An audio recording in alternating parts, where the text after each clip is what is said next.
The Galactic Academy's lecture hall buzzed with the usual pre-class chatter. Students from across the known universe settled into their seats, a kaleidoscope of scales, fur, chitin, and skin in every imaginable color. Among them sat Annie Chen, her plain brown hair tied back in a practical ponytail, her dark eyes scanning through her datapad with quiet intensity. Annie was one of only 12 humans enrolled in the prestigious institution, Earth, or as the rest of the galaxy called it, Death World 347, had only recently been granted membership in the Galactic Federation. Most species regarded humans with a mixture of fascination and horror. Creatures who had evolved on a planet so hostile that their bodies were built like biological tanks. Across the aisle, Massey leaned back in his seat, his massive frame taking up nearly to standard seats. He was a Crothian, a species known for their bulk and arrogance, standing at nearly 7 feet tall with purple-gray skin and for powerful arms. Massey had made a hobby of intimidating smaller species. His mandibles clicked together in what passed for a Crothian smirk as he watched Annie. "Look at the little Death Worlder," Massey announced loudly enough for half the class to hear. So small, so breakable, Annie didn't look up. She'd dealt with bullies before, both on Earth and here. Ignore them, her mother had always said, and they usually get bored. But Massey wasn't the type to get bored easily. Professor Zelithar glided into the room, their crystalline form refracting the overhead lights into rainbow patterns. "Settle down, students. Today we will be discussing gravitational physics." As it relates to, the professor's words were cut short by a sudden commotion. Massey had stood up and was now looming over Annie's desk. "I'm talking to you, human. Where I come from, inferior species show respect." Annie finally looked up, her expression neutral. "Where I come from, people who demand respect usually don't deserve it." The classroom went silent. Several students backed away instinctively, recognizing the danger signs that Massey's body language was displaying. His forearms tensed, his mandibles spread wide, and a deep rumble emanated from his chest cavity. "You dare," Massey began, and then his lower left hand lashed out, striking Annie across the face with enough force to send a typical Federation species to the medical bay.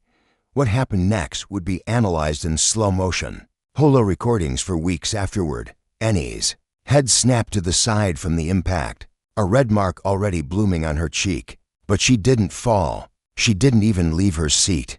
Instead, she turned her head back slowly, her eyes now carrying something that made several students gasp: the predatory focus. That marked Earth's apex species. Massey, realizing his mistake too late, swung another arm toward her. Annie moved. Her hand shot up and caught Massey's second strike mid-swing. Her fingers, those deceptively delicate-looking fingers, clamped around his wrist like a mechanical vice. Massey's eyes widened in shock. He tried to pull back, using the considerable strength that made Crothians feared as warriors across 3 sectors. Annie stood up, still holding his wrist, her grip unwavering.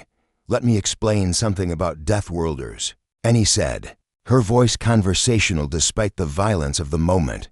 "We evolved on a planet with 1.3 times your world's gravity. Our bones are reinforced with minerals your species doesn't even have. Our muscles are packed with myoglobin that lets us move in oxygen, levels that would leave you unconscious." Massey threw a punch with his upper right arm, a devastating blow that had once cracked a reinforced bulkhead during his military training. Annie's free hand came up in a blur, deflecting the strike with a technique that redirected all of Massey's momentum against himself. She twisted, stepped inside his reach, and executed what Earth martial artists called a basic armbar. The sound of Massey's chitinous exoskeleton cracking echoed through the stunned silence of the lecture hall. 10 seconds. That's all it had taken from the moment Massey struck her to the moment he was on the ground. His arm bent at an angle that made even the most stoic students wince. Massey howled in pain, his other 3 arms flailing uselessly. Annie released him and stepped back, her breathing barely elevated. "You're lucky," she said quietly. "If you'd tried that on Earth, I'd have been defending myself against someone who could actually hurt me." I held back.